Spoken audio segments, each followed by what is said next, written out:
1 लाख पार कर गया सुन रहा। आज तो 1,26,000 केस है। पिछले बार कितना पे लग गया था लगभग? हमने डेटा आप लोगों के सामने रखा है, तो 23 मार्च से लेके और कल की डेट तक का ये है, ठीक है। वो कितने हैं और पॉजिटिव केसेस हमारे कितने हैं इस सर्वे के अगेंस्ट में। पिछले 15 दिनों में वो लाइव है कि एवरेज कितना जिले का है। 255 का एवरेज है पर डे का, और सबसे ज्यादा रईका में सैंपल लिए गए हैं 2580, 1681 है जयनगर में, सेकंड पे है। तीसरे पर है जो ग्राफ हमको दिखा रहा है बेनीपट्टी, और कुछ प्रखंड हमारे जो सैंपलिंग में थोड़ा सा पीछे है, उसमें बाबूगढ़ी आप लोग देख पाएंगे। यहाँ पर हम लोग सैंपल की संख्या को लगातार आगे तेजी से बढ़ाएंगे। झंझारपुर में कुछ कम है, गदरिया जयनगर में काफी अच्छे एवरेज से अधिक है, बेनीपट्टी वो ठीक है।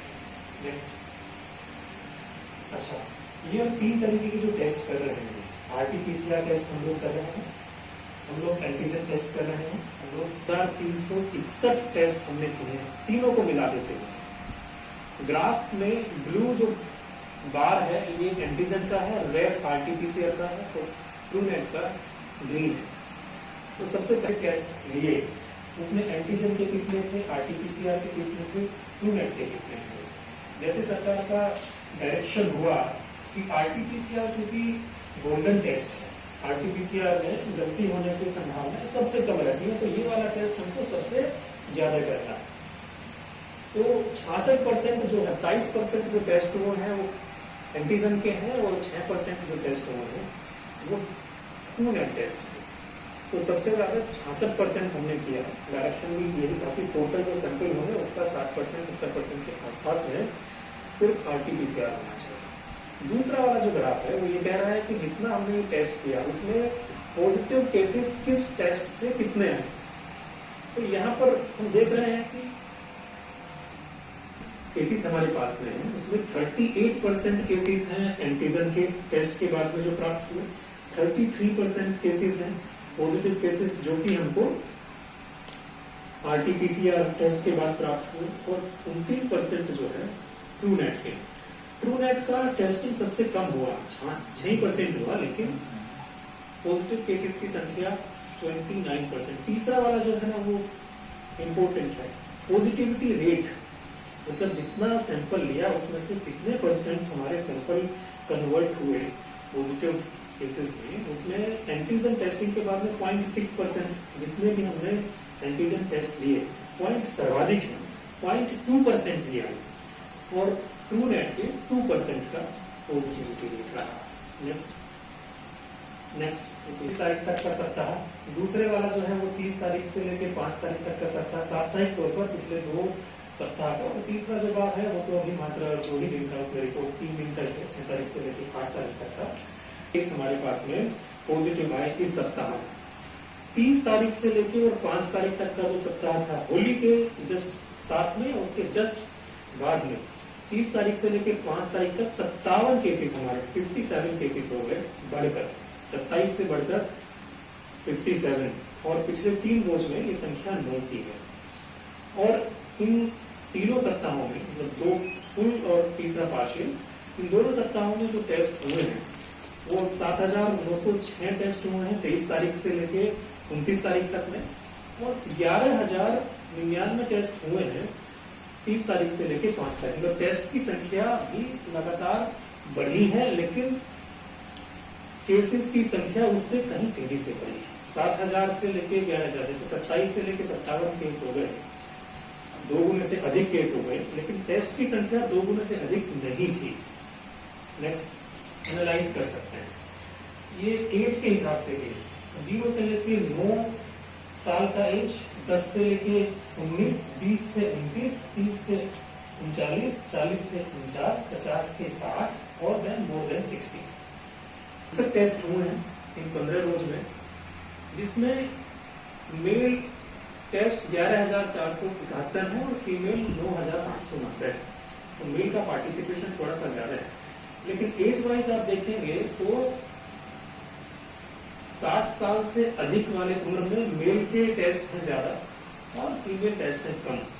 लेकिन 20 से 29 वाला जो रेंज है उसमें 16% मेल पॉपुलेशन के टेस्ट में 25% हुए हैं बढ़कर फीमेल पॉपुलेशन के, मतलब जो 20 से 29 वाले में स्थिति अलग है। इससे अगले वाला चार्ट है वो एक छोटा सा फैक्ट हम लोगों को बताता है। नेक्स्ट वाला ये है, अब इसमें 20 से 29 वाले में हम देख रहे हैं कि फीमेल पॉजिटिविटी रेट कहीं ज्यादा है। हमें 20 से 29 जो आयु वर्ग है इसमें महिलाओं में ज्यादा केसेस हैं, और ये कि 29 में भी महिलाओं में केस अधिक है, और 60 साल से अधिक में भी महिलाओं में केस अधिक है। पिछला वाला देख करना, और यहाँ पर हम देख रहे हैं 20 से लेकर 29 में पुरुषों में टेस्ट कम है, केसेस भी कम है, और 60 साल से अधिक में पुरुषों में टेस्ट अधिक है लेकिन केस कम है। दोनों ग्राफ को जब हम देखते हैं तो हमको ये आइडिया मिलता है कि 60 साल से अधिक में हमको महिलाओं के अधिक टेस्ट करने की आवश्यकता है। बाकी एज अधिक है। नेक्स्ट, तो ये दोनों का एज वाइज जेंडर वाइज क्या स्थिति है हमारे जिले में वो स्पष्ट हो रहा है। अगला अच्छा, तो की फाइंडिंग्स वगैरह वो ये कहते हैं कि टोटल 63 हमारे पास में पॉजिटिव केस है आज की तारीख में। 63 केसेस, 63 केसेस हमारे सभी ब्लॉक में नहीं है ये, लेकिन 14 ब्लॉक में है। सर पहला जो आप दिखाए थे उसमें ये पिछले 15 रोज में है। 23 तारीख से यदि हमने स्टार्ट किया है तो 23 तारीख से लेकर 3 तारीख 4 तारीख में कुछ केसेस इस लिस्ट से बाहर हो गए। दैट्स व्हाई ये अंतर आपको 20 केसेस, 63 में से 20 केस हमारे रईका में है। सेकंड पर हमारा राजनगर ब्लॉक है जहाँ पर 8 मामले हैं। तीसरे नंबर पर बेनीपट्टी ब्लॉक है जहाँ पर 7 मामले हैं।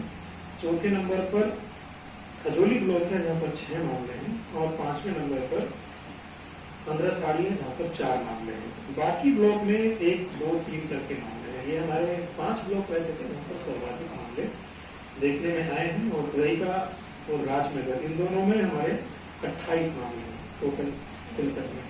तो सबसे ज्यादा प्रभावित हमारे ब्लॉक रईका और राजनगर है, बाकी जगहों पर भी। मधुबनी टाउन कितना है सर रईका में? रईका ब्लॉक के हिसाब से है, उसमें टाउन और रईका ब्लॉक का कंप्लीट पार्ट है।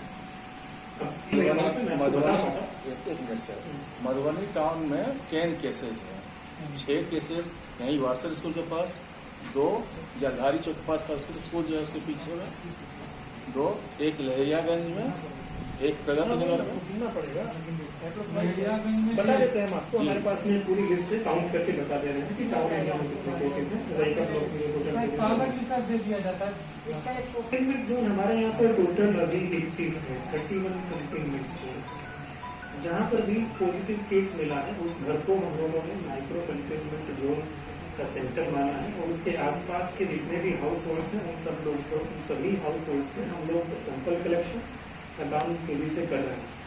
31 माइक्रो कंटेनमेंट जोन है, जबकि केसेस 63 है। इसका मतलब यह है कि कई सारे ऐसी फैमिलीज भी वहाँ पर एक से अधिक व्यक्ति पॉजिटिव है, तो वहाँ पर तो सिर्फ एक ही कंटेनमेंट जोन है, इसीलिए अंतर है 63 और 31।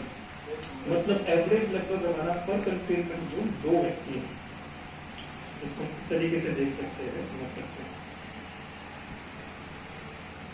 वैक्सीनेशन का काम पूरे जिले भर में चली थी, जिसमें PHCs हैं सभी 21, उसके साथ में सदर हॉस्पिटल है और मधुबनी मेडिकल कॉलेज है। तो ये 23 सेंटर हमारे फिक्स सेंटर है यहाँ पर वैक्सीनेशन 45 साल से अधिक का कोई भी व्यक्ति पहुँचता है तो हम लोग उसको देखते हैं। आज हमने विजिट भी किया, देखा कि जयनगर सब डिविजनल हॉस्पिटल में सेंटर चल रहा है और लोग आ रहे हैं। अदरवाइज इंस्टीट्यूशन में भी सभी टीचर्स को, सभी दीदी, जीविका की दीदी जितने भी हमारे, जितने हमारे पेंशनर्स हैं, सामाजिक सुरक्षा पेंशन भाई, जितने हमारे सरकारी कर्मी हैं 45+ वाले, तो उन सभी लोगों को हम लोग टारगेटेड वे में कवर भी कर रहे हैं। और हमारा पूरा सिस्टम मशीनरी यहाँ से लेकर गांव पंचायत तक लोगों को प्रेरित करने में लगा हुआ है। लोगों में भी अब इसकी एक्सेप्टेंस है, स्वतः भी लोग आ रहे हैं और सेंटर्स पर टीका ले रहे हैं। टीकाकरण की टोटल जो संख्या है हमारे यहाँ के करीब 1,58,494 158,494 इतने लोगों ने टोटल फर्स्ट और सेकंड डोज मिलाकर टीका लिया है। टीकाकरण का हमारा टारगेट 60% पर पंचायत का पर डे 399 हमारी पंचायत है। तो इस तरीके से लगभग 24,000 का हमारा पर डे का टीकाकरण का टारगेट निश्चित है। इसमें से हम लोग 15,000 के आसपास में एग्जैक्ट फिगर हम आपको दे रहे हैं, हमने टीका दिया है। टीका जैसे ही हमको प्राप्त होगा, टीका की कुछ संख्या कम हुई, लेकिन सप्लाई चेन लगातार वर्क कर रहा है स्टेट की